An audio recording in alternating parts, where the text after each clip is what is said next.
The MLE 1950, otherwise known as the MAC-50, is a French service pistol derived from the Colt 1911 in 9mm parabellum.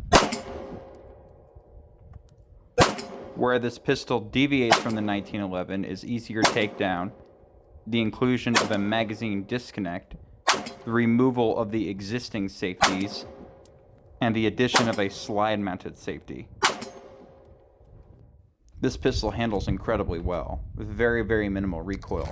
The sights are quite pronounced and raised, and pretty easy to get back on target and follow up shots. The trigger has a very nice clean break, with not too much weight behind it, probably about 5 pounds.